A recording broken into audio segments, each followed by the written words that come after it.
Então tá, gente. Boa noite a todos, boa noite a todas. Que bom que vários puderam estar presentes. A gente tem 27. Vamos ver se o pessoal vai entrando aos poucos. Se alguém puder ligar a câmera, mais alguém, só a Raíssa tá aí de câmera ligada, e as monitoras. Eu agradeço. É chato ficar dando aula para nada, né? Só para tela. É bom ver o rostinho de vocês.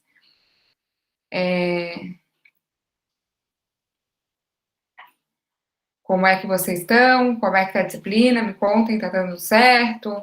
Conseguiram assistir os vídeos? Ficaram com Ah, alguma dúvida? Fala, Raíssa. bem, prof. Depois da aula, dá para mim tirar umas dúvidas sobre o texto passado? Dá? Quer falar? Pode falar, não quer tirar agora? Não, porque é umas 5, 6 perguntas. Mas dá Daí pra eu não fazer. quero... Hã? É umas 5 ou 6 perguntas, prof, porque eu gostei muito do texto, eu fiquei emocionada com o texto. Ah, então E tá. daí eu queria saber um pouco mais. Então tá. Mas quando for assim, não precisam ficar com vergonha. Não podia ter perguntado na aula da semana passada. Não, é culpa minha, porque eu que não li o texto, daí eu não queria atrapalhar a aula, Então tá. para começar outro do passado. Então tá, pode deixar. E o texto dessa semana, vocês conseguiram ler? Como que tá? Conseguiu, Raíssa? Sim, consegui. E olhei os vídeos também, gostei bastante dos vídeos. Ai, que bom. Daí depois eu também tenho dúvidas sobre esse texto. Ó, então já começa. Vamos lá. Já é uma boa maneira de Ah, começar a aula. ou quer esperar vir? Ah, não, já tem Não. 33 pessoas. Só E deixa pensem eu... assim, gente, sobre a questão, Raíssa, de ficar com vergonha de interromper a aula. Porque, teoricamente, o conteúdo é dado nos vídeos, né? O encontro síncrono é para isso mesmo, tá? Geralmente eu falo um pouco porque às vezes não surgem tantas dúvidas e tal, ou porque, né, muita gente fica com vergonha, é normal também. A gente não foi habituado a ter aula assim, né? É meio estranho, às vezes se constrange. Mas a aula, esse encontro, ele é para isso, para vocês tirarem as dúvidas, principalmente, tá? Aí, essa é a questão. Deixa eu ver só aqui. Ah, tá, não consegui fazer os. Ah, que bom que gostou dos vídeos. Quem foi? O Eliel. Ah, que bom, eu fiz 3 videozinhos, né? Ficou sucinto, mas acho que deu para dar uma ideia. E conta aí, Raíssa, qual foi a tua dúvida? As Calma dúvidas. aí, eu vou abrir o texto aqui, porque eu não baixei ele. Eu li e coloquei no caderno depois as questões. Ainda O o da fech... imagem. Ah, não pode falar, prof. Ah, não, eu vi que o Brandon colocou. O questionário fecha que horas? Eu acho. Quem colocou isso? O Brandon. Que eu coloquei lá, ele tá mais para frente, ele não fecha essa semana. Vocês conseguem ver. Sempre que vocês entram no sistema, vocês conseguem ver quando o questionário fecha, tá? Todas as atividades que estão no Moodle, elas estão ali relacionadas. Eu já estendi o prazo, tá, Brandon? O melhor é tu ler e tu fazer essa semana. Mas eu penso assim, né? Quando o conteúdo tá mais fresquinho, para mim é mais fácil de preencher. Mas se não, cada um, né, tem a liberdade de fazer Ô, como quer, tá? professora, Mas o prazo é colocado. Fala, Vitor. tava lá, eu fui fazer uma atividade dessa semana e tava que não tinha abrido o questionário ainda. Ah, é Tava. por quê? Porque eu sempre coloco para abrir a partir das 6h30. Antes eu colocava geral, só que agora eu tô vou colocar a partir do horário que dá aula, sabe? Eu tenho Ah, tá, feito isso na entendi. outra disciplina, gostei. Mas vai abrir, não se preocupa, ele já tá lá. Já tá todo direitinho. É só. Ele abriu há 5 minutos, ele abre na hora da aula. Eu até devia botar depois, né? Mas ninguém vai. Quem quiser ir preenchendo, tá? E ali o que o Eliel falou, ó, tá sempre tem um horáriozinho que fecha, tá? O horário que abre e o horário que fecha, tá bom?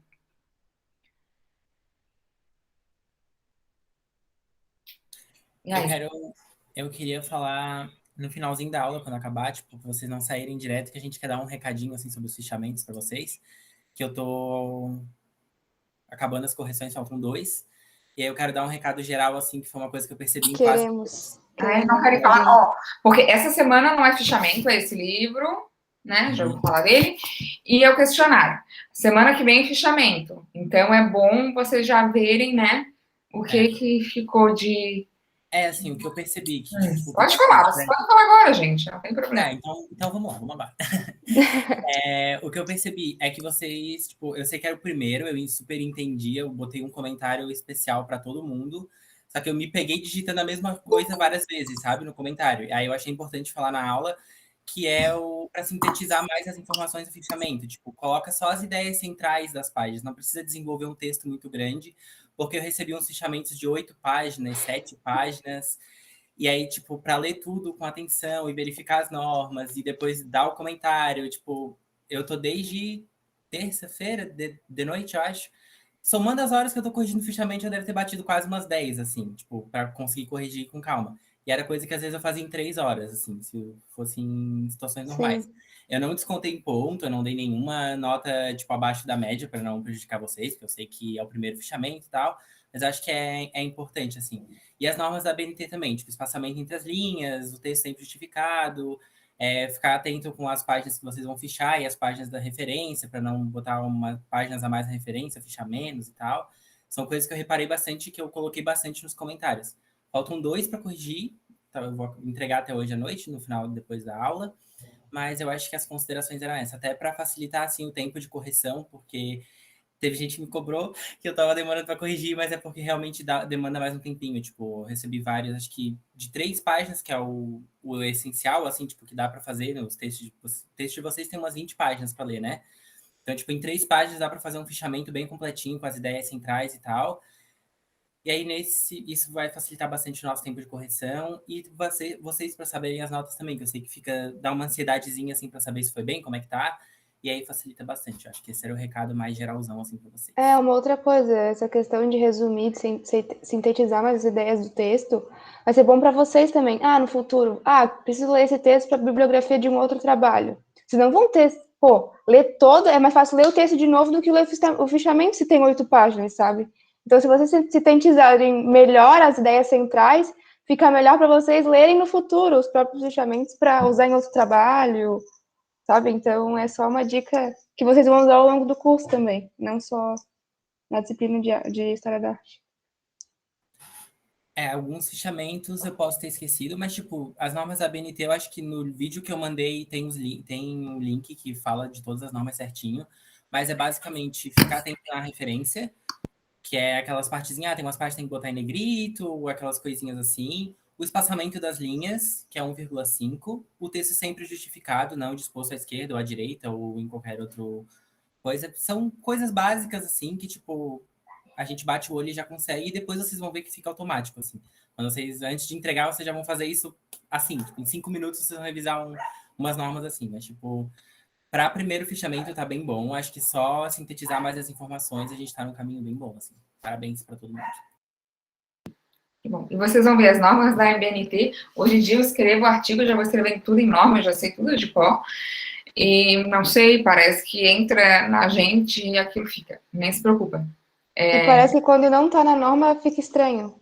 Fica. Às vezes eu vou ler um documento, sei lá, de sem ser da UFSC, da universidade, não tá na norma, não tá na Times 12, eu já acho que tá errado. Eu já acho que tá estranho. Eu adoro manual.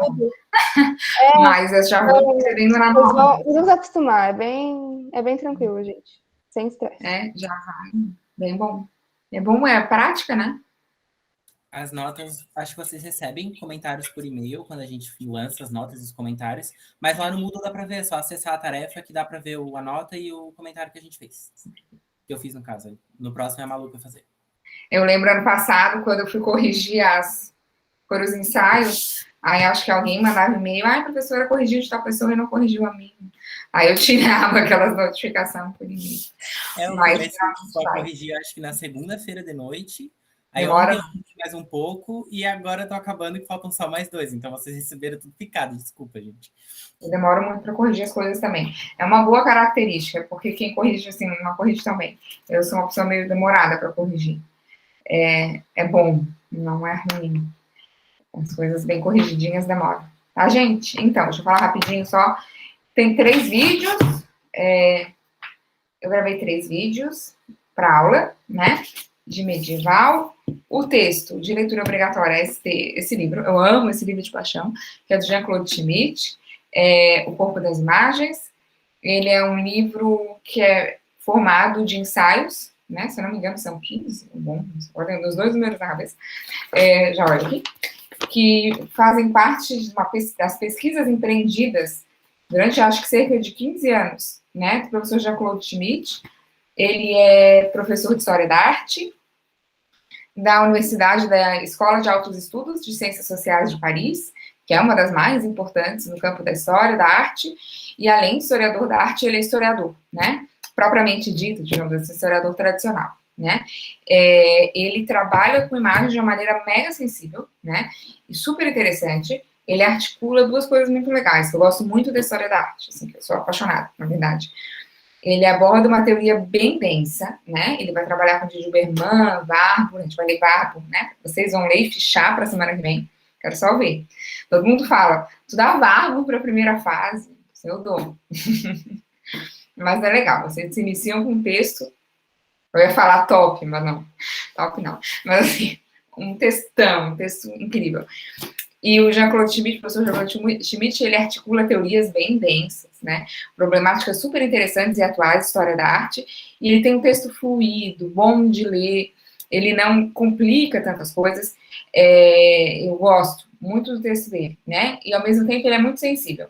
Ele é detentor de um olhar e de uma escrita sensível, que vai problematizar a imagem, a questão do visível, do invisível, né, de pensar nessa imagem medieval como algo que ultrapassa a própria forma, né, essa própria materialidade, a mimes e todas essas percepções da imagem medieval, né. Ele trabalha com uma percepção de imagem que eu adoro, que é muito comum, né, de historiadores que trabalham no medievo e de historiadores da arte, que é a questão de pensar essa imagem que extrapola a imagem física, né, pensar em sonhos, pensar que tudo isso é imagem, isso, né, junto lá com os objetos, né, que ele vai trabalhar com relíquias e tantas outras imagens, por exemplo, várias imagens de santo que ele vai fazer, tá?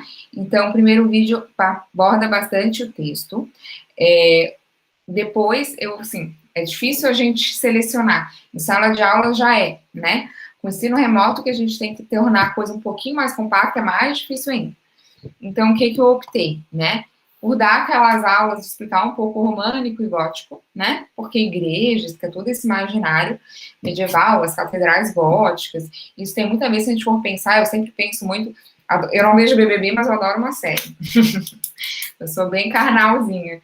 E se a gente for pensar em séries, é uma iconografia que está sempre presente, né? A igreja gótica, a românica, e a gente perceber os vitrais, é legal a gente conseguir identificar, né? Ou, por exemplo, aqueles erros do Vikings, quando o Ragnar chega em Paris, está Notre Dame, lá uma igreja gótica, que é do século XII, né? Que ele chega alguns séculos antes.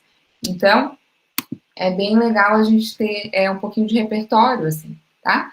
Aí eu fiz um vídeo que fala, grosso modo, das catedrais, depois eu já falo um pouquinho, e depois eu fiz um vídeo que fala de uma obra que eu adoro, que são as tapeçarias, né, da Dama e Unicórnio, do Museu de Cluny, são lindas.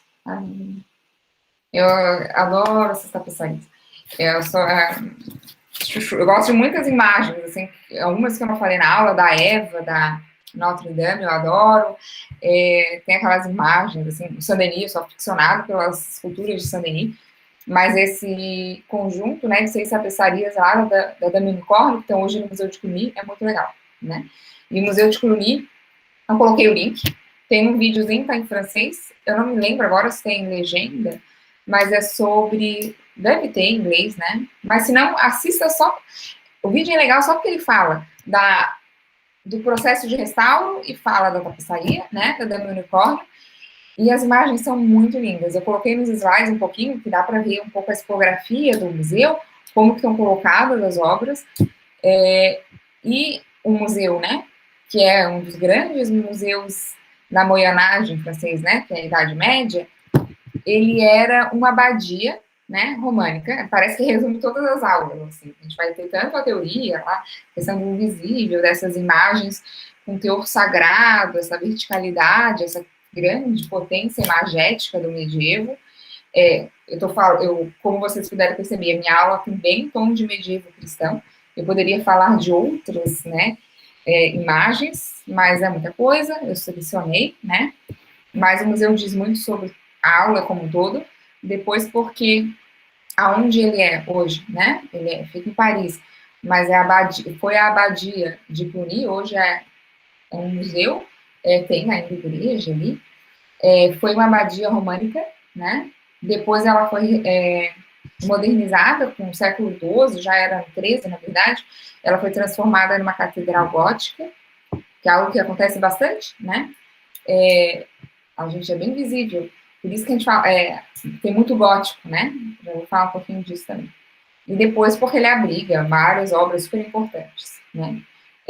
A minha, uma das mais interessantes, que eu gosto bastante, são os reis da Judéia, que estavam lá na fachada da Notre Dame, e durante a Revolução Francesa, eles foram guilhotinados, né?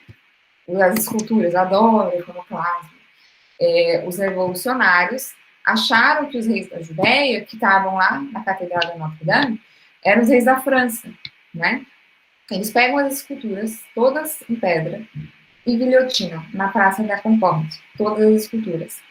Essas esculturas se perderam, boa parte da fachada da Notre Dame, ela é restauro, né, do Viollet-le-Duc, que é do século XIX, ela foi bem violada, digamos assim, né, durante o período revolucionário, e depois, se eu não me engano, século XX já, eles estão fazendo uma escavação na região onde a Bolsa, a Ópera de Paris, um pouquinho mais para cima, e é bem legal, adoro essas questões de escavação, e para fazer um cofre de um banco, eles encontram as esculturas. Eu acho lindo.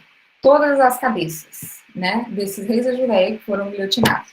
Ou seja, alguém se deu conta ali, naquele momento, que aquilo precisava ser enterrado para, né, sobreviver ao tempo, digamos assim. E eles estão lá no Museu de Cluny. Bem legal. O museu, pouca gente vai, assim, mas quem conhece, enfim, geralmente o pessoal vai no Louvre, esses museus mais conhecidos, mas é um museu bem legal. Assim. E as tapeçarias da Dama Unicórnio valem muito a pena. Bem interessante a história lá. Também tem toda a questão, eu adoro essas histórias de como se encontram, né? Essas imagens. Vamos lá. A tapeçaria, né, ela é uma tapeçaria do século XV, XVI, e ela foi encontrada bem posteriormente, no século XIX já. E aí ela é restaurada. É legal esses vídeos de restauro, parecem que as obras passam, né, atravessam o tempo e chegam tal qual elas são no museu hoje, né? E o processo de restauro é um processo trabalhoso, né, que exige muita técnica, né, é um saber, a gente chama de história da arte técnica, bem específico, né, são pesquisadores bem engajados, e é muito caro, né, são processos caríssimos, assim, de detalhe, é bem interessante, então também a gente tem que saber valorizar, né, como as coisas são dadas a ver hoje. Acho que é isso. Vamos abrir para ver se alguém tem perguntas, depois eu falo um pouquinho mais do texto. Desculpa não ter pedido antes, é porque estava carregando. Tem ali do Daniel, se tu quer responder antes. Não sei se... Vamos lá, Daniel. Um dos vídeos, você disse que a igreja gótica... isso é muito legal. Não foram tão destruídas durante a guerra, né? Vocês sabem por quê, sabe, Daniel? Tu não entendeu? Sabe por quê? Não faço ideia, não entendi. Pô, é muito legal.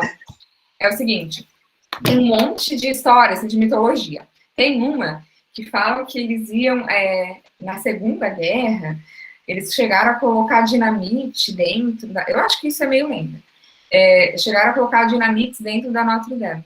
Mas o soldado alemão, ele ficou tão emocionado, porque aquela igreja era tão linda e tão maravilhosa, que de fato que ele não teve coragem de disparar, sei lá, o que faz, como é que se explode aquilo.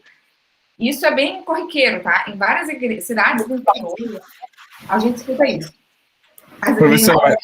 Mas também tinha tratos de não agressão a certas cidades, né? Entre a Alemanha e a França. Eles não podiam bombardear certas cidades. Paris, por exemplo, dizem que não foi bombardeada, mas ela foi na segunda, né? Dizem que Paris foi bombardeada na segunda. Mas lá, acho que tem uma fábrica da Peugeot que foi. Mas tem isso também, o Vitor colocou, é verdade, que tem tipo né, que certas cidades não vão ser, Paris é uma delas, mas tem um outro motivo, e aí no caso, né, de Paris, mas outras cidades do interior que as catedrais não foram. E é uma coisa muito legal do gótico, é que as catedrais, elas são orientadas. As catedrais góticas. De outro período, não. Ou não necessariamente. As igrejas góticas, elas vão ter uma lógica, né? Que elas obedecem uma lógica de construção, né? Como o que é isso? Uma catedral gótica é orientada.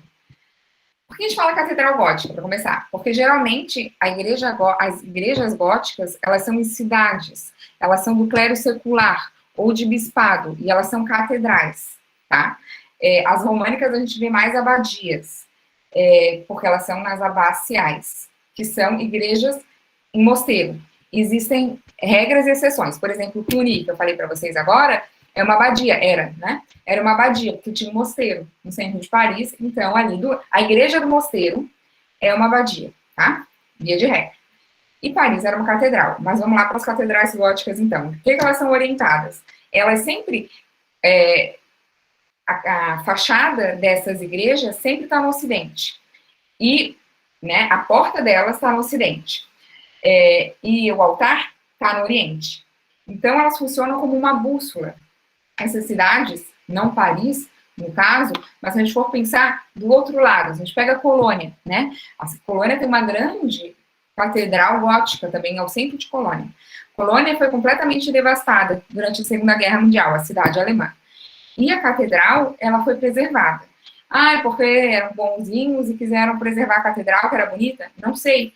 Mas a questão, o que se fala, é que as cidades sendo bombardeadas, os soldados, os civis, eles perdiam completamente o rumo, né? Eu não tenho mais identificação dos edifícios, eu não sei aonde é o quê. E a partir das catedrais, eu consigo saber onde é que é Oriente, onde é que é Ocidente, onde é que é Norte, onde é que é Sul. Elas funcionam como uma bússola. E o que é mais bonito nisso, eu adoro, por que as catedrais góticas são orientadas? Porque lá no século XII, o abade Suger, quando começa a pensar no gótico, pensou na Segunda Guerra Mundial que a catedral ia ser uma bússola? Não, por uma questão de simbologia mesmo. E diz muito sobre essa arte medieval, e principalmente essa arte, né, da cristandade medieval. O cristianismo, ela é uma religião oriental. A gente sempre liga muito ao Ocidente, né? Mas o cristianismo é oriental, ele vem do Oriente. Cristo nasce no Oriente. Quando eu entro numa igreja gótica, eu entro pela porta do Ocidente e eu vou em direção ao Oriente, né? No Oriente, fica a imagem de Cristo. Sempre nas igrejas góticas, no altar, eu tenho a imagem de Cristo, né? Claro, às vezes tem lá o santo patrono, enfim. Mas eu tenho imagens de Cristo, né? Nesse altar. E na fachada dessas igrejas góticas, a gente tem muita escultura. Vocês puderam ver, né? Em alguns vídeos. A Notre Dame, por exemplo, a Sainte-Chapelle, entre outras. E essas esculturas da fachada sempre contam o juízo final, né? É esse horror, quando acaba, né? O último dia da Terra, onde todos vão ser julgados. E por que isso fica no Ocidente? Porque é onde o Sol se põe, né? O Sol sempre nasce no Oriente, que é onde Cristo nasce, e o Sol sempre se põe no Ocidente. Então, lá no altar eu tenho imagem de Cristo, e na porta da igreja eu tenho o juízo final. E é um ótimo, né? Vários pesquisadores defendem isso, que essas catedrais, elas também são mantidas, não é a única, né? Não é a única razão, mas elas são mantidas durante a guerra, porque elas funcionam como uma bússola. A gente pode pensar essa questão da guerra também, dos vitrais, né? Uma das características dessa imagem arquitetônica, dessas imagens... Não, a minha imagem sem referencial medieval é uma catedral gótica, né? Cheia de vitrais. E os vitrais, eles vão ser preservados, porque se tira, né? É preservado. A Notre Dame, se tirar, os vitrais foram retirados 3 vezes. Eu sei da Notre Dame, porque eu já fiz disciplina específica sobre ela. Durante a Revolução Francesa, na Primeira Guerra Mundial, Paris foi bombardeada, enfim, e na Segunda também, né? Como é que eu tiro um vitral? Um vitral é algo incrível, porque é algo que funciona com tecnologias de diferente época, né? Eu tenho lá o vidro desde 4.000 a.C., né? Uma tecnologia já da antiguidade, bem conhecida, e o chumbo não, né? O chumbo começa a ser conhecido, a liga de chumbo, no século XII. Então, o vitral é o vidrinho com a liga de chumbo que une, né? E faz o desenho. Então, eu consigo derreter esse chumbo, né? Então, eles desmontam, imagina o trabalho. Eles desmontam todos os vitrais, enumeram para preservar, porque com estouro, mesmo um bombardeio próximo, vai estragar, tá? Mesmo com isso da Notre Dame, vários vitrais não são originais, né? Agora, com o fogo, eu acho que não chegou a abalar nenhum vitral, eu não tenho certeza, tá? Mas eu acredito que não. Que não chegou, foi lá naquela ponta, né, atrás, que ela não chega a danificar seriamente algum vitral. Talvez sim, eu não sei, ela ainda não está aberta, acho que ainda não tem nenhum tipo de documentação sobre isso.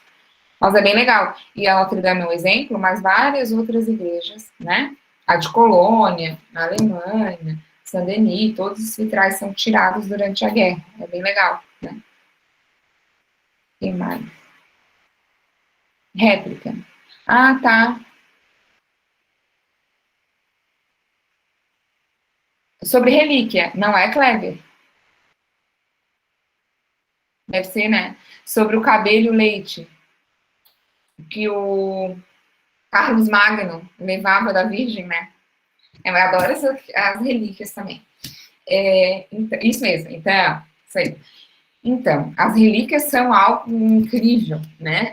É tão medieval, mas assim, eu lembro um dia eu estava dando aula, não lembro se da turma da Valor da Gaia, eu estava falando de relíquia, aí um aluno tirou da carteira um negócio que eu tinha quando era mais nova, um papelzinho, assim, da Madre Paulina, que agora é Santa Paulina, com um pedacinho de tecido que ela tinha tecido. É uma relíquia, né? E é algo tão para tão medieval do mundo deles, e que também, né, a gente tem hoje relíquias que não são religiosas, a gente tem pedaços do Muro de Berlim, tantas, né, outros tipos de relíquia, mas essas relíquias religiosas, né, que o texto fala, ela vai falar das relíquias de Cristo e da relíquia dos santos, né. As de Cristo são lá, o Jean-Claude Schmitt dá 2 exemplos, são as relíquias de contato e as relíquias corpóreas, né. Grosso modo, assim, para uma mitologia cristã, Jesus Cristo ressuscita. Então, a gente não vai ter partes do corpo dele de relíquia, como a gente tem de outros santos, ou da Virgem Maria. Então, a gente tem, né, um tipo de relíquia diferente de Cristo. A gente tem por contato, que é a coroa, né, de espinhos, que está lá na Sainte-Chapelle. Está lá na Sainte-Chapelle. Não, né, não, nem está lá mais. Mas o Saint Louis, ele adquire, ele vai até Constantinopla comprar a coroa de espinho de Cristo. Aquela coisa, ai, professora, é a coroa de Cristo? Vai saber, provavelmente não, né? Eu não iria comprar, mas Saint Louis, que era mais crente do que eu... Pois é, eu fiquei de cara. Pagou 1 ano de imposto da França para comprar a coroa. 1 ano. Eu fico pensando, eu sempre penso, Vitor, 1 ano, pô, é muito imposto. E ele vai, ele compra, tem todo... E ele constrói uma igreja, né? Ele constrói essa chapéu só para guardar a coroa. Profe, já dando esse adentro, já que tu tá falando, já era uma das minhas perguntas, como surgiu isso de... por exemplo, o leite da Virgem Maria. Que tá caindo aqui, vou pegar um vidrinho e pegar. O cabelo, me dá aqui teu cabelo. Gente, é o ser humano, né? Isso surge com a gente, com isso daqui, ó. Que deu certo e não deu, né? E como é que dissemina isso? Tipo, como é que é a disseminação disso também? Porque é muito abstrato para mim como a pessoa... Tudo bem que é crença, enfim, dá para entender, se colocar no lugar do outro, mas pode explicar isso para mim pegar alguma lógica? Por que é bem legal isso, Raíssa, a lógica? Porque é uma lógica que é muito diferente da nossa, né? Muito, muito. Que não tem absolutamente nada a ver com a nossa, não tem absolutamente nada a ver. Então, a gente vê que a gente é mais parecido com homens de outras épocas do que a nossa própria, né? Mas é uma sociedade que tem outra lógica, né? E a questão da crença, ela é muito visível, né? Muito, até palpável, digamos assim, né? São homens que acreditam, a gente é da era, tem um texto muito legal, que é sobre imagem atual, fala que a gente é da era do Photoshop. E é verdade, porque a gente desconfia de tudo, né? Eu olho aquela imagem e vejo, essa mulher não deve ser esse homem, não deve ser forte assim. A gente tem uma lógica do cientificismo, né, século XVIII, depois do século XIX, e depois essa questão de quer ver com imagem, Photoshop, modificação. Por exemplo, uma questão muito mais recente. Com o advento da fotografia, lá na terceira década do século XIX, eu já consegui, eu não, né, porque eu não nasci no século XIX, mas os fotógrafos já conseguiam modificar, tá, o filme fotográfico. Digamos assim, alterações em imagem fotográficas, elas existem desde o advento da técnica da fotografia, tá? Lá no século XIX eu já consigo alterar uma imagem. Só que não existe Photoshop. Quando o Photoshop se torna uma coisa que, enfim, eu não tenho no meu computador, nem sei usar, mas a Gaia sabe, por exemplo, né? Entende? Quando se torna uma coisa que as pessoas têm acesso a um programa, né? O Adobe, eu esqueci até o nome do texto do Inter, que fala do programa, enfim, eu agora não lembro o ano, mas ele é do século XX, né? As pessoas se tocam que as imagens fotográficas não são tal qual estavam ali, que elas podem ser adulteradas, mas isso está acontecendo há século, mais de século, né? Então a gente é da desconfiança. E isso, né, não acontece em outras épocas, por exemplo, a gente tem uma relação diferente com as imagens. E com a própria crença, né? As pessoas acreditavam. É difícil também falar como é que o São Luís acreditou que a coroa era.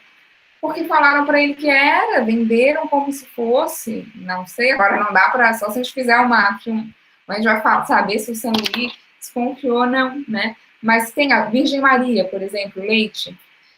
O que eu vou falar? Eu sou uma mulher do século XXI. É óbvio que eu acho que o leite não é da Virgem Maria, entendeu?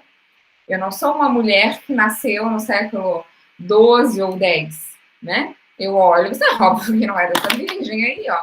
Pegaram um leite, sei lá, eu com sorte é um leite humano, se não tiraram de algum bicho, e falaram que é um leite da virgem, mas também, assim, eu tenho que ter consciência de que é o meu olho sobre a coisa, né? E que a gente tem de como ter um olho, e como é que é preservar? Como é que o leite é preservar? Como é que não apodreceu? Aí o que eles vão falar? O leite é santo.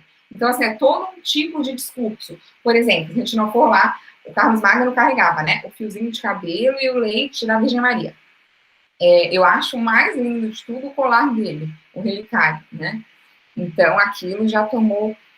Mas se a gente for pensar no sudário, né? Aonde as pessoas acreditam no sudário. E aí tem hoje, né, com toda a tecnologia, pesquisa, a ciência não vou falar que ela não é capaz, mas ela não nega também. Eu entendo porque ela não nega, óbvio, né? Vai ter uma legião de crentes que quer acreditar naquilo, enfim, a questão de milagre, né? Mas é crença, né?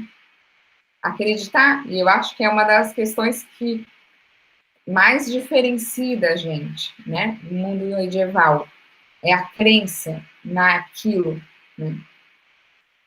Bem, tem pessoas crentes que acreditam ainda hoje, né? Que bom, acho até bonito. Eu já não acredito mais em nada. Os principais relíquias desse período eram religiosas. Pelo fato... Então, por que são religiosas, gente? Eu estou falando daqui, a aula que a gente, né, e o texto aqui do Jean-Claude Schmitt é um texto sobre imagens da cristandade, né? Eu vou falar, não existem relíquias que não sejam religiosas no medieval, eu não sei. Eu não vou afinar porque eu não sei. Mas, via de regra, sim. Daniela, se a gente for pensar, eu dei o exemplo do muro, né? Eu dei o exemplo aqui do negócio da Santa Paulina lá. Eu lembro quando eu era criança eu tinha isso.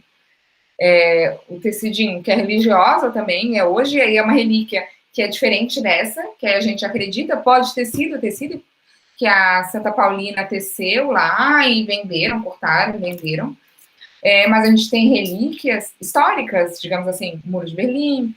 A gente tem outro tipo de relíquia, né? De algo do passado com um certo valor aí,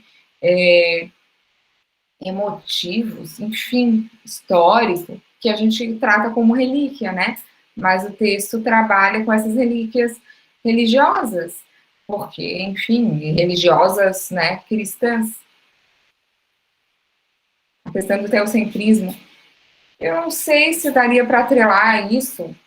Poderia falar de uma maneira reduzida que sim, mas se não existisse o teocentrismo, será que não iriam existir essas relíquias? Eu acho que não.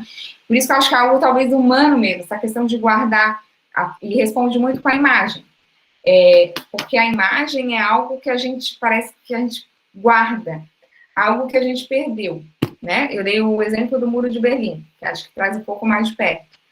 O muro é algo que não existe mais, ele existe como relíquia, tá lá em Berlim, ainda tem pedaços, mas é algo, né, de um mundo, uma cidade dividida ao meio, que a gente perdeu. Então, a gente tem que, de certa maneira, guardar aquilo para si, né, aquele momento. E isso a gente vê que é uma questão da imagem de diferentes épocas, né, as fotografias. Por exemplo, a mãe de vocês deve ter fotografias do casamento, a minha mãe tem.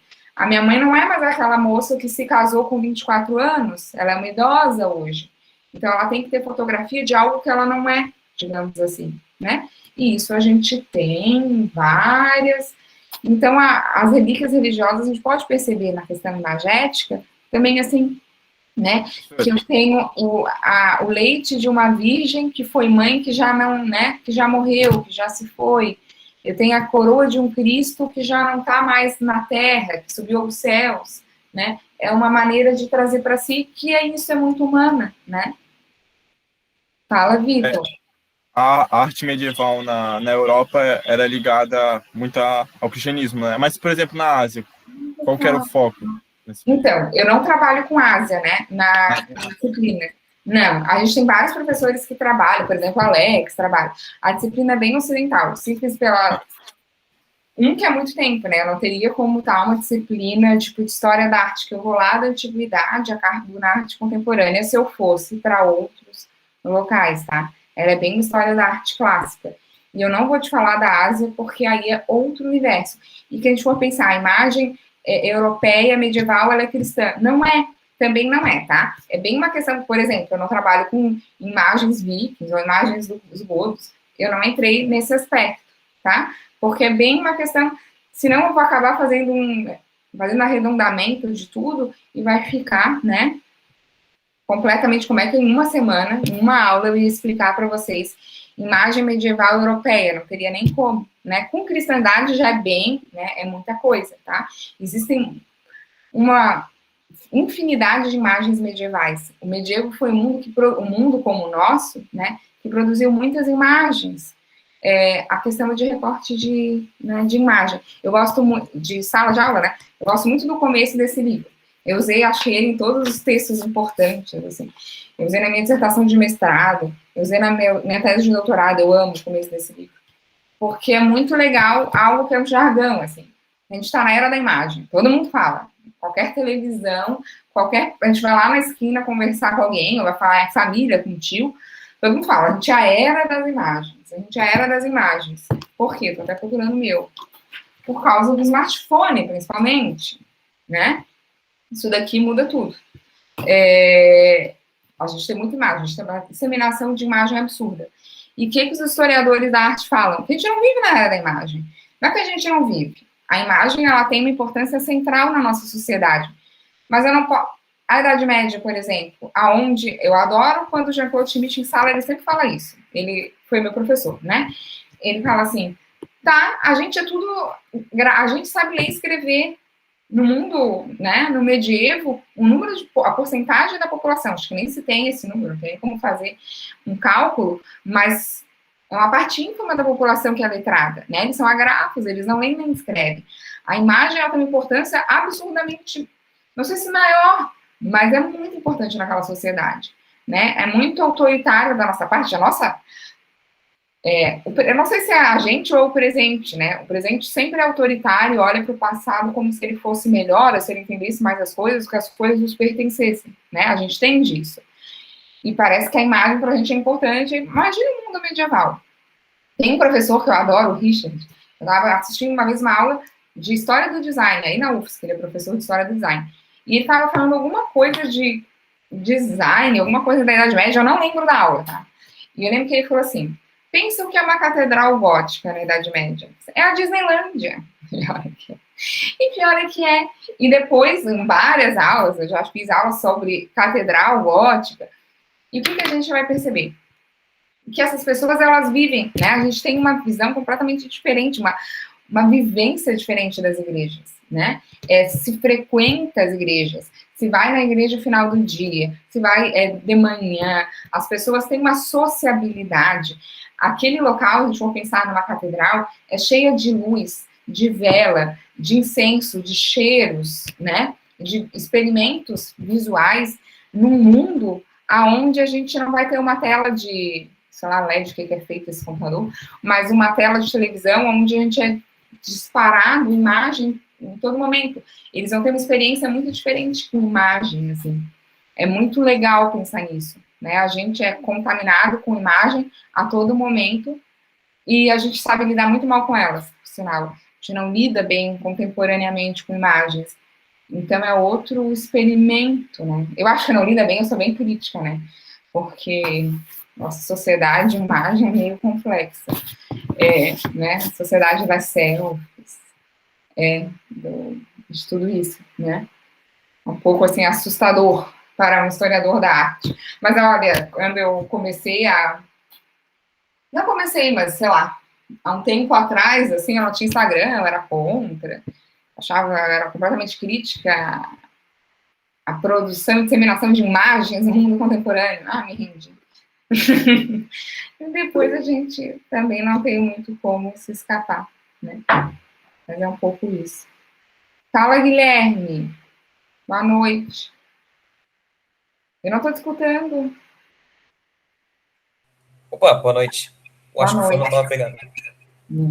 Uma coisa que eu notei do texto foi que a utilização das relíquias de santos, né, para proliferar entre as igrejas, eu acho que isso vai na pergunta da Raíssa, a disseminação. Eles utilizavam bem como poder de barganha, né, aumentar o poder e tudo mais. Aí. Algo muito legal dessa disseminação dessas relíquias das igrejas, que eu adoro, Guilherme, que é o seguinte, você perguntou isso, que é muito a questão dessas cidades, como essas cidades começam a ficar afamadas e começam a chamar público pelas relíquias, né? Eu adoro pensar em Assis, que é de São Francisco de Assis, e aí eu vou ter o manto, né? São Francisco de Assis foi um dos primeiros homens que a gente sabe que teve um retrato, né? Lá no final da Idade Média, no começo do Renascimento. Porque não se tem retrato na Idade Média, né? Eu não tenho retrato, tenho relíquia de santos, mas eu não tenho a imagem do rosto, é outra, digamos, é outra relação com a imagem.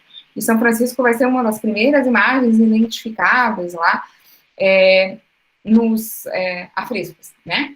E o que tem essa questão da relíquia das cidades? Por exemplo, eu não posso falar que é um termo turismo, né, religioso, que ainda não existe o turismo, ele vai demorar alguns séculos para surgir como a gente conhece. Mas existem peregrinações religiosas, muita.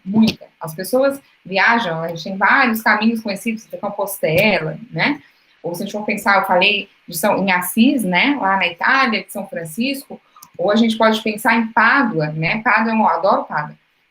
É um ótimo exemplo, adoro Pádua, Santo Antônio, que tem a língua, né? Tem a língua de Santo Antônio. E ainda eles expõem, porque hoje tem umas relíquias que eles já não mostram mais. Assim, né? Porque é algo que... E aí, então, essa questão de barganha das relíquias tem muito isso. Quem tem a tal relíquia, a questão de poder, mesmo, porque se acredita que aqueles objetos detenham, né, algo, uma energia ou algo sobrenatural, que é dos santos, porque aquilo ou não é só a matéria, né, não é só matéria. Esse mundo é um mundo que acredita em outras, né, é o mundo das crenças, digamos assim. E a questão dessas cidades. Então, as cidades, são várias cidades que vão ter determinadas relíquias, né, e aí tem toda uma questão muito legal, que são albergues, restaurantes, que ainda chama o nome, não é restaurantes, como que é o nome? Na França tem um, que é bem medieval, bem antigo, numa cidade próxima a Paris, uma igreja, a albergue, que se usa muito, mas é um negócio de restaurante ali, que aí tem 1 milhão de primeiro restaurante, que são todas cidadezinhas medievais, aonde, que, de certa maneira, tinha alguém que fazia comida e vendia comida, e aquilo não é bem necessariamente um restaurante. Mas começa a surgir isso, hospedagens e comida, digamos assim, para esses crentes que viajam de um canto a outro, né? Tem um livro, que é um livro que eu li na graduação, que eu sou apaixonada, que é do Legoff, do Jacques Legoff, que é um grande medievalista, que se chama Por Amor às Cidades. E o Jacques Legoff fala algo muito legal. Ele fala que a cidade medieval é muito mais parecida com a nossa cidade, com a cidade moderna, do que a cidade medieval foi parecida com a cidade da antiguidade, né? Como é algo deslocado do tempo, a gente tende a achar que a cidade medieval é muito parecida com a cidade lá, vamos pensar, Roma ou Atena, da antiguidade com Paris, né? Do século XIII, XII. E não, a cidade medieval é muito mais próxima da nossa. A gente tem muito a ver com a cidade medieval. É muito bonito isso. Ele ama as cidades, ele fala que a grande invenção humana foi a cidade, né? Eu também gosto disso. Eu gosto de pensar a cidade como grande invenção humana. E aí tem muito essa questão dessas relíquias, eu falo turismo religioso, mas enfim, dessas peregrinações religiosas, né, a tal cidade, né? E isso é algo que existe, né, na contemporaneidade visível. Por exemplo, quantas pessoas, a gente não tem isso tão firme numa cristandade, assim, por exemplo, ir ao Vaticano, né? Eu já fui bem feliz, mas, né, educação católica, colégio católico, mas, por exemplo, se a gente for pensar a Meca, né, o islamismo, onde tem que ser feita a peregrinação a Meca, né, a Caaba, aquelas imagens lindas da Caaba, ou se a gente for pensar no judaísmo, aquele muro das lamentações, maravilhoso, né, essas peregrinações religiosas, eu gosto muito delas, eu gosto muito do senso de peregrinar, né, é algo também acho que bem bonito, e é algo que a gente vê que nesse mundo medieval existe muito, né? Esses homens vão a tal lugar para ver as relíquias, eles acreditam e vão ver. Né? É bem legal. E o ápice das relíquias é a língua. A língua de Santo Antônio, eu adoro a língua. Café, posso fazer minhas perguntas agora? Tem mais 3 só. Tem da língua da Gaia aí, ó. O Santo Antônio. Por que Santo Antônio? Dizem que ele é considerado, dizem, fofoqueira, no momento fofoqueira, que ele é um orador nato, né, que ele falava muito bem. O Santo Antônio, ele era franciscano, e ele fala muito bem, por isso a questão que se preservou a língua, as cordas vocais, e dá para ver, eu já fui ver, lá em Pádua, muito legal. É muito legal, é muito estranho, né? Uma fileira de gente para ver aquela língua. Eu acho que a língua de Santo Antônio deve ser mesmo aquela ali. Porque ele morava ali, e quando eles enterraram, pegaram a língua, sei lá, é uma outra lógica. Ou se era, ou se não era, mais estranho ter uma língua preservada num altar, não está no altar, está numa capela, assim, da igreja do que qualquer outra coisa. Tem um relicário. É bem legal. Vai lá, Raíssa, desculpa. Sem problemas. O Gil tem na página 13 do livro, ali na introdução, sobre o Gilbert eu não sei o sobrenome, eu vou falar muito errado. Mas ele fala sobre o criador como um bom imaginário. Isso estaria também atrelado, não sei se seria muito até cientificista pensar sobre, na verdade, ligado à filosofia, mas pensar sobre o mundo das ideias de Platão, como se o criador criasse esse mundo das ideias, a perfeição, e tivesse na ideia essa perfeição e criasse nós, no mundo sensível, os imperfeitos, enfim. Ele talvez beberia dessa lógica de Platão? Seria um neoplatonismo aqui. A Aline do medieval que adora o neoplatonismo. Pode pensar assim, não estaria errado pensar nessa lógica, mas também não estaria, tipo, a questão da imagem mesmo. E essa questão que fala que o homem foi feito à imagem. É muito legal e é muito interessante. Tem vários teóricos que escrevem sobre isso, tá?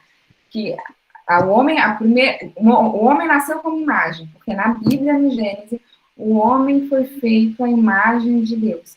E se Deus cria tudo, Deus cria imageticamente tudo, né? É muito legal, né? Essa é a questão de pensar esse Deus como um grande criador de imagens, é uma lógica muito interessante, né? E é uma lógica que a gente pode atribuir também, pensar uma questão platônica, o neoplatonismo, né? No medievo é bastante, a gente vê, fala algo, a gente vê na vizinha. Enfim, é bastante visível, poderia ser pensado, não estaria errado, mas a gente pode pensar dentro de uma lógica dessas semelhanças. A igreja cristã, se tu não for lá pegar Platão, se a gente começar a pensar a coisa, né, e eu acho que, para mim, me parece mais acertado, o caminho de cada um percorre, né, e pensar dentro dessa própria lógica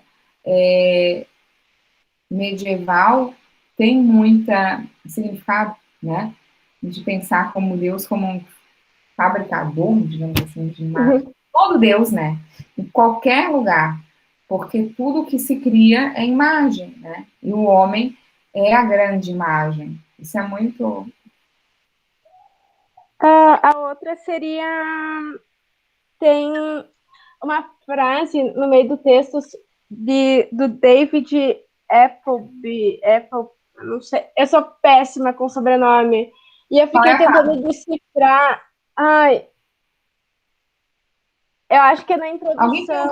tem aqui a Geórgia, professora. Toda a imagem dos santos, digo, estátuas, foram feitas com base numa idealização da aparência deles. Teriam sido, embranquecidos, europeizados com a imagem de Jesus Cristo? Então, Georgia, a questão dessa imagem desses santos, a gente tem muita escultura, né? Mas hoje a gente tem essa imagem de escultura medieval. A escultura medieval, como a gente acredita, assim, como a gente pensa ou liga, ela é mais tardia, tá? A gente tem muita pintura. Só que a pintura, ela se perde mais com o tempo. Como essas catedrais, elas eram pintadas, tá? Boa parte delas, o interior era pintado. E isso, né, se vai com o tempo. A questão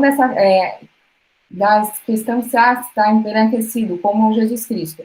A imagem de Jesus Cristo branco, ela é bem renascentista, tá? Ela não é tão... Né, o Renascimento vai embranquecer significativamente a imagem de Jesus Cristo. A gente tem, no caso, no Brasil, se a gente for pensar, uma arte, né, brasileira que é bem legal, que é perto da gente, que a gente vai ter o embranquecimento de vários santos, né, que, por exemplo, Iemanjá, vamos pensar que eu vou dar um giro, quantas imagens que a gente tem de Iemanjá loira? Não há nem, né? Isso acontece, né? No caso de arte brasileira e de arte afro-brasileira, que é algo muito legal, a gente vai ter também o contrário no Brasil. É muito lindo. O Roberto Condulo escreve sobre isso, considerador da arte. A gente vai ter vários anjos, né, com traços de negros. A gente vai ter várias imagens, iconografias da religião afro dentro de igrejas cristãs, né, católicas. É muito interessante.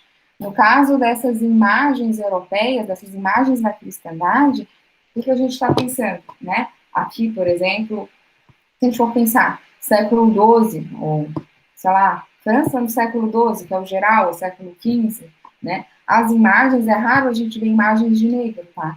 Em santos, né? Nesses tipos de imagens.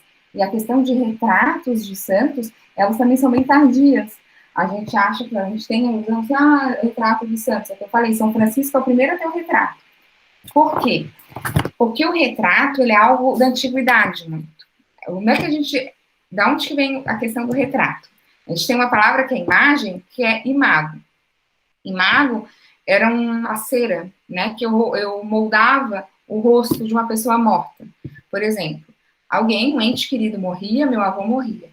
Eu não tenho fotografia, né? Eu estou falando lá, por exemplo, a imago está muito ligada a Roma, né? Eu vou lá e eu vou moldar o rosto do meu avô com cera, porque eu vou cultuar esses deuses que são ancestrais também, né? Então eu tenho imago. Então a imagem nasce disso, do retrato. A gente vai ter um número visível de imagens de retrato durante esse período. No medievo não é tão forte essa percepção de retrato, de guardar o rosto. Por quê? Porque eu não tenho, como o texto começa lá, a gente não tem a mímese. Porque quando os teóricos falam que a arte morre no Renascimento, ela não morre de jeito nenhum. É um absurdo dizer isso, é um período riquíssimo de imagens. Mas uma percepção que eu tenho lá no Renascimento de arte, ela não se coloca, né, na Idade Média. O retrato é uma dessas características. O termo retrato, ele já é de um renascimento, tá? O renascimento que vai fazer retrato. E dos santos também. O primeiro santo que se conhece o retrato, uma das primeiras pessoas que se conhece o retrato, nesse mundo aí de transição medievo-renascimento, era São Francisco de Assis, né? São Francisco de Assis é um italiano, que vem de Assis, agora é difícil saber como é que tem os retratos, como é que ele foi ou que ele não foi, provavelmente ele era branco, né? Então, tem muitas essas questões, aí tem santos, mas africanos que depois, quando levam para a Europa, foram, né? Tem toda a questão de clareamento. Mas aí a gente não tem tanto não é tão medieval, tá? Já é renascimento. Porque o retrato, ele já está mais atrelado ao renascimento. A gente não vai ter tanto essa profusão. No Brasil é muito legal isso, Jorge. Tem o Roberto Conduru, vou até escrever para vocês, tá? Ele é maravilhoso. Roberto Conduru. Ele é professor da UFRJ, se eu não me engano, Roberto. Ele era o diretor do Comitê Brasileiro de História da Arte. Ele é especialista em arte afro-brasileira, ele trabalha muito com essa questão dos santos, é bem bonito. Tá? E aí tem toda a questão de embranquecimento, ele também trabalha no Brasil, né, como a questão, né, essa troca, assim, é bem legal. Eu estava hoje fazendo a aula de uma exposição linda que teve no MASP, há alguns anos, para a História da Arte 2, que é a exposição de histórias afroatlânticas, né? E justamente tem muita essa questão de santos, dessas imagens, né? Mas trabalha a partir do século XVI, né? Não é que não se tenham imagens antes, mas a questão da exposição é justamente esse trânsito, né? Afroatlântico, esse trânsito de pessoas. Tá bom? Acho que eu não respondi, mas é um pouco... Professor. Fala, Guilherme. Não tem aquela questão no judaísmo de que foi abolida a representação? De que foi abolida a representação dos deuses, não faz de ti a imagem, foi a ira de Javé, eu acho, Deuterônimo, não sei onde é que é a passagem, mas teve ali o exílio da Babilônia. Tem um contexto ali judaico ali, que eles acabam abolindo a representação. E o fato de nós estudarmos a representação cristã, mais ou menos, não se dá por isso? Então, o iconoclasmo, né, o cristianismo foi contra imagens, isso na aula presencial eu sempre trabalho, só que como eu editei, né, o cristianismo foi contra imagens, né, significativamente contra imagens. O cristianismo é contra a adoração de imagens, enfim, tem toda essa problemática, tá? Teoricamente, a gente não pode adorar uma imagem, questão do judaísmo, Cristo lá quebrando o cordeiro, né? Ou ele não vai ser o Cristo que se transformou em cordeiro, coitado. Mas a percepção, né, cristã que vai ser contra esse uso de imagens, essa adoração de imagens. Isso existe até o século IV, teoricamente, tá? Tanto que os ídolos da antiguidade foram quebrados, porque se adora, né? Os pagãos adoram as imagens, né? Os cristãos não, só estão lá catando relíquia. É bem esse absurdo que é mesmo, né? E o cristianismo, né? A gente vai ter essa, vamos falar, a gente pode falar até uma caça assim em imagens, né? Vai falar, não pode falar, mas pode, porque se quebra, se vandaliza, se destrói imagens desse outro pagão, porque os pagãos adoram imagem. E aí, com isso, como é que tu explica, né, o cristão? A partir do século IV, a gente começa a ter uma proliferação no cristianismo significativa de imagem. O que os cristãos, eles vai ter vários... Vocês vão ler essa parte do texto aqui? Acho que não, né? Que vai explicar como que isso, tem vários papas e vários processos que vai se passar, que vai se começar a aceitar a imagem. Qual é a principal delas, né? A principal questão é pensar de que a pedagogia se aprende a religião cristã através da imagem, né? Se a gente for pensar que no século IV, V, começa a se permitir imagens, é sabido hoje que as catacumbas cristãs, né? Por exemplo, as catacumbas de Priscila, a gente vai ter imagens dessa iconografia cristã muito antes do século IV, né? É muito difícil a relação da imagem, né, com o ser humano. Eu gosto muito de pensar no protestantes, né? De pensar toda a reforma lá do século XVII e pensar como o protestantismo foi contra a imagem. E hoje, se a gente vai adentrar uma igreja protestante na Alemanha, ela é repleta de imagens também. Aí o que o protestante vai falar? Não são imagens de santo ou de Jesus, são anjos. É imagem. E é cheio de anjo. Aí aquilo não é imagem. Mas tudo bem. E a gente fez mais ou menos isso, né? Aí o que um cristão vai falar? Que ele não adora... Hoje o cristão já não tem... O católico em si, ele não vai ter nem muita cara de pau de falar isso, porque a gente tem uma relação com a imagem absurda. A gente pode pensar, trazendo para cá também, com... Vocês são muito jovens, não estavam nascidos, eu acho até estavam. Quando o pastor foi lá e quebrou a imagem, uma imagem da Nossa Senhora Aparecida, né? Meu Deus, os católicos ficaram ofendidos. Eu tenho várias amigas, eu tenho uma amiga na época do doutorado, por sinal, eu não lembro a religião dela, mas ela era evangélica. E ela ficava horrorizada com as catedrais, que absurdo, góticas, e que, que eles adoravam as imagens. Né? É meio problemático. Enfim, se foi contra a imagem, o uso de imagens, né? Isso perdurou a partir do século IV, é visível. Isso foi tendo isso, a extensa bibliografia sobre isso, a relação sobre isso. Jean-Claude Schmitt, nesse texto, ele trabalha, ele é um dos grandes pessoas que trabalha, e vai trabalhar com as questões de Papa, onde isso começa a ser liberado, mas né? E a religião cristã e católica, efetivamente, virou, para mim, é a minha religião, fui criada em família cristã, católica, né? Uma religião atulhada de imagem, e foi contra a imagem, né? O que eles vão te falar? Que eles não adoram a imagem em si, mas o que ela representa, né? Que elas não acreditam que o santo está lá naquela imagem. Eu acredito nisso? Não. Não, também não, óbvio que não. Essa relação, né? É difícil também a questão desse, por exemplo, pensar de não ter a imagem, né? A imagem de Deus, por exemplo. Né? Michelangelo pinta Deus, vários outros fizeram antes, né? Deus que não seria... Porque a partir do momento que o ser humano é imagem e semelhança, né? Eu tenho isso colocado. Então, é bem interessante pensar, mesmo em termos bíblicos, enquanto numa época, né? E que se defendiam a não adoração da imagem, blá, enfim, os seres humanos, né? São a imagem. Deixa eu ver aqui qual é o decreto. Acho que o primeiro, acho que é o século IV. Deixa eu olhar.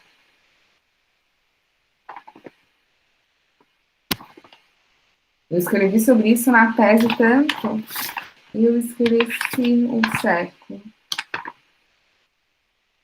Causa de imagem de Cristo. Tem a Verônica. Eu adoro a história da Verônica, que é a história de como que se tem a imagem de Cristo. Que é uma mitologia, são textos que se começam... É bem datado também, até o século VIII a gente não tem a percepção, não tem escritos que referenciem.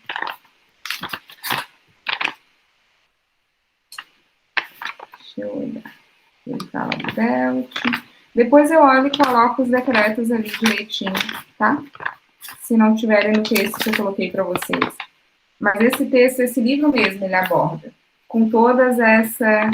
Acho que é aqui. Aqui, ó. É o Jorge II.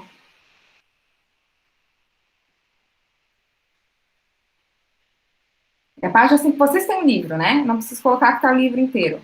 Ali, na página 55, vai ter a emancipação da imagem religiosa no Ocidente. O Concílio Ecumênico de Nicéia, que se começa a discutir mais amplamente a questão de imagem, tá? Tá ali. Tá bem tranquilo. E o Jean-Claude Schmitt trabalha super bem com essa questão de iconoclasmo. Né? O iconoclasmo é contra essas imagens, destruição dessas imagens, né? Tá ali. Vamos lá, gente. Ah, tá, aqui é Juliana. Um pedaço do osso da Madre Paulina. É verdade, tinha mesmo, Juliana. Também lembro. Ainda tem ou não? Faz tanto tempo. Eles fizeram aquela igreja nova. Eu nunca fui, eu fui enquanto criança. Ah, tá. A questão de idealização e imagem. Ah, tá, não, mas é que eu respondi. Idealização. Tem santo que não, tem santo que sim, né? Idealizado, sei lá. Imagem é sempre ideal, né? Roberto Condurufo e eu. Dizem que... Ah, tá. Por que, Daniel? Porque se diz que não existia arte, né? No medievo, o Renascimento falou. Porque a imagem morreu na Idade Média, né? Ou a Idade das Trevas, a Idade... Não há nada disso, né? A gente tem imagens absurdamente incríveis desse mundo medieval. Mas acho que ainda tem, prof. O que? Não sei, que eu já estou lendo aqui. Desconecto. Ai, calorão. Eu acho que é sobre o osso da Madre Paulina. Acho que é O isso. osso da Madre Paulina, não sei, gente. Então deve ter. Eu lembro que tinha um osso. Não lembro o que era o osso, mas eu lembro do osso também. Tem a casa dela também, tem um monte de Tem, pertences dela que dá para visitar. Eles fazem todo um rolê em volta disso. Tá? Aí a gente estranha lá, é bem isso, né, Gaia? A gente olha lá, que esquisitos, iam lá fazer turismo, ir lá na igreja, sei lá, em Pádua, para ver a língua de Santo Antônio. As pessoas vão lá, como é que é o nome da cidade? Nova Trento, mas não tem um nome. Nova Trento. Nova Trento, né? Ver o osso da Madre Paulina. As pessoas vão ver o osso, mas vem a casa e tal. Então, e algo religioso. Tipo, ela só não fez ano passado por causa da pandemia, mas pra minha avó é o rolê do ano, assim, ela ir na Madre Paulina, dar uma voltinha, visitar a igreja, ver tudo. Tipo, todo ano ela faz, é um rolê. Assim. Claro, e aí ela deve fazer uma excursão, sei lá, do bairro, né, a questão de e vai. Gente. Então, imagina, hoje, no século XXI, as pessoas fazem. Então, imagina, excursão no Clube de Mães. Pois, eu espero que se um dia eu for mãe, eu espero ser parte de um clube de mães mais moderninho, né? Do que eu não quero ir para Madre Paulina. Eu já via quando eu estudei no Imaculada, que é agora eu nem sei, da Congregação das Irmãzinhas Imaculada Conceição. Estudei no colégio. Aí eu fui para Madre Paulina já nessa vida, chega, deu. Tem que ir para uns lugares, mas a Aparecida, todo mundo fala que é lindo, super legal. Eu tenho muita curiosidade de ir, não por uma questão religiosa, por uma questão de imagem mesmo. Para ver as imagens, para ver os ex-votos, que eu sei que tem ex-votos, nunca vi.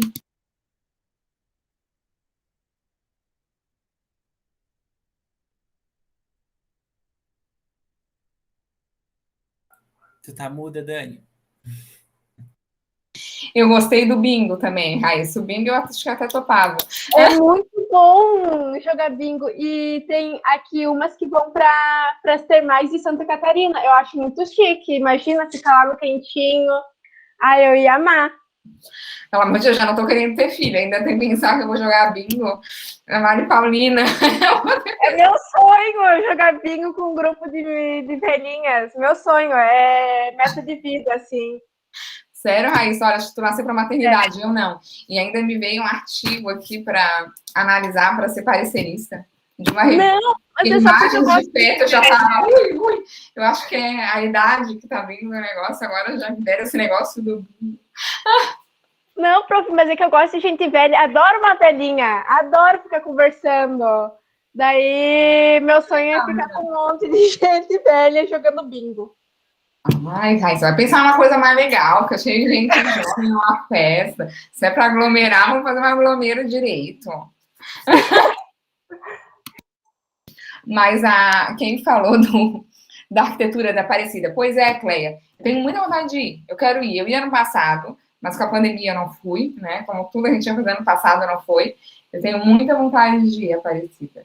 Eu quero. Vamos ver se esse ano eu vou. E tu já foi, Cleia? Tem os ex-votos também, né? Eu adoro ex-voto. Eu fui sim, prof. Eu fui em 2019. E aí? Foi muito legal. É muito grande, assim, tu olha pra cima, tem arquitetura, tu olha pro lado, é arquitetura, tu olha pro outro lado, é arquitetura. Muito bonito mesmo. E, assim, as colunas, eu achei muito legal, porque eles têm muitas colunas dentro da igreja, né? E é tudo desenhado, é tudo, nossa, é muito bonito mesmo. Quero ir. Eu adoro a questão de ex-voto, gosto de ex-voto, né? Eu vou falar na aula que vem de ex-voto. E a igreja do Nosso Senhor do Bonfim, né, em Salvador, é cheia de ex-voto, adoro. Acho muito interessante, é lindo. Boa Aparecida, muito bem. A escadaria, todo mundo lembra da Santa Paulina também. Para mim, na minha época, ela não era santa, quando eu estudei. Eu chamo ela de madre ainda. A escadaria. Mas é bem legal a gente pensar como é uma outra sociedade, mas tem bastante a ver. E é legal ter pensado, o Guilherme colocou, né, a questão que eu não falei do iconoclasmo, de ser contra essas imagens.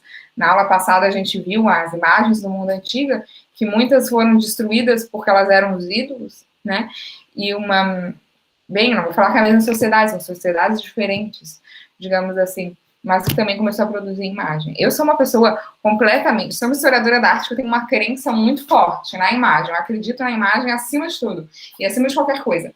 E a relação do ser humano com imagem é algo absurdo, absurdo, perpassa por tudo, perpassa por sexo, por morte, por idealização, a gente é só imagem, a gente sonha por imagem, a gente é imagem. É muito difícil tu chegar para alguém e falar assim, existe uma crença e não tem imagem, né? É tudo muito imagético. Eu estava fazendo a aula das imagens da exposição das histórias afro-atlânticas, aí estava fazendo agora do mestre Didi, né? Que foi o baiano, ele já faleceu, mas que foi um sacerdote que fazia imagens, aquelas imagens de búzio, miçanga, e é palpável realmente a imagem, a crença através de imagem, né? É lindo. Gosto muito de pensar em imagem. Então, o cristianismo tem muitos problemas, catolicismo também, mas as imagens não ia ter, né? Não sei, não. É muito difícil pensar em uma religião sem imagens, né? Para mim é quase que um abstracionismo. Imagina alguém que pensa, né? Trabalha o dia inteiro com imagem, como eu. Ia ser muito difícil pensar. E até a partir do momento em que se nega a imagem, uma igreja é imagem. Como é que vai se negar a imagem? Tem a Bíblia, se lê através de imagem, né? Então, assim, é muito difícil se pensar nisso. E as imagens da lida na aula, falar nessa aula, esse começo onde tudo tem lá o cordeiro, tem isso que vai ser o cordeiro, ou a uva. Interessante pensar. A aula de hoje também. Mas as imagens de um Cristo sofredor, elas são muito também para cá, do campo de mais moderno. O Cristo vai ser tão... ele é grandioso, as imagens bizantinas que a gente vai ter de cristianismo, ele é sempre entronado, tem essa questão, né, como vai modificar. Muito da imagem, a gente pode ter uma grande virada ali no barroco, é bem visível, tá? No século XVII, a imagem cristã muda muito, por isso que eu falei ali das imagens dos negros, né, dos santos negros, porque no século XVII já é bastante visível, e sobretudo a partir de 18 no Brasil, e eu tenho uma ampliação de iconografia cristã, por conta da reforma, porque a reforma protestante, ela vem, e o barroco é um movimento, já ainda tem o maneirismo na Europa, era um movimento anterior, mas o barroco religioso, ele é um movimento que vai de resposta a essa negação de imagens também, ou da riqueza, da opulência, tá? Da reforma. Então, é um momento que a gente vê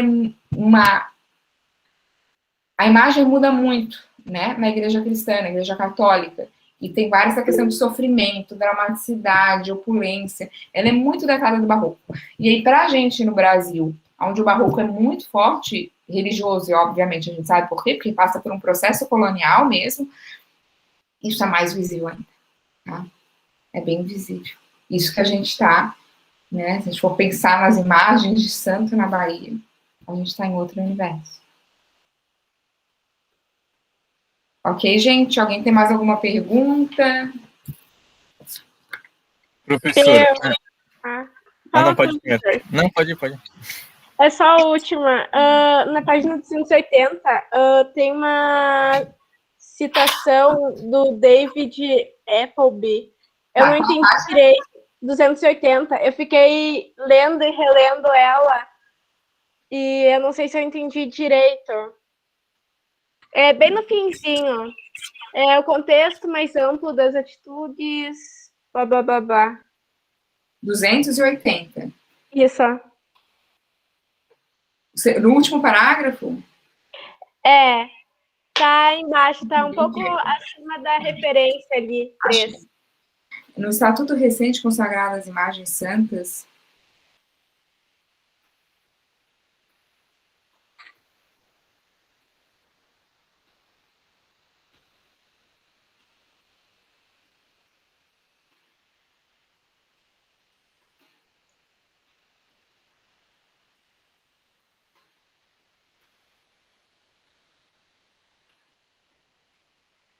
tá, por que tu não entendeu? Me conta. Seria um pouco do despotismo oriental também, em falar em se tratar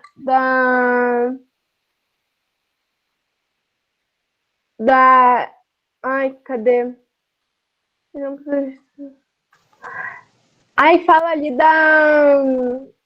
ai, agora tô perdida. Desculpa, fiquei enrolando. Mas droga. Meu Deus.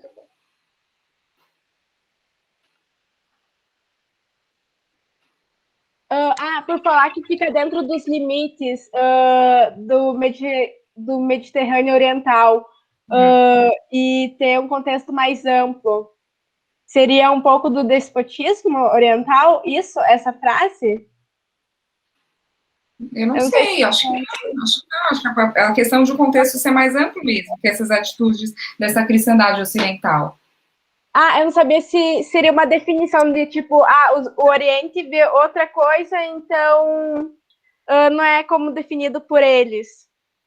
Se seria algo assim, como a definição do Oriente. O contexto realmente é mais amplo. Essa definição do Oriente, ela já nem existe nessa época, né? Ela é bem recente, né? Se a gente pensar, o Oriente é uma invenção, né? A gente tem toda a questão do Edat Said, aí essas problemáticas. Eu acho que não, só tá falando dessa ampliação mesmo, acho que não é nada, tá?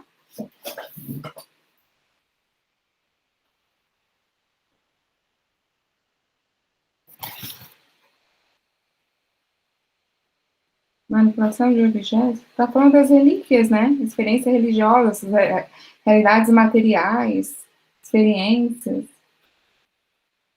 contexto mais amplo das atitudes da cristandade ocidental, em relação às matérias santificadas, dentro de definir autores iconoclastas, ele fala do Mediterrâneo, só acho que, enfim, a questão é mais ampla, tá?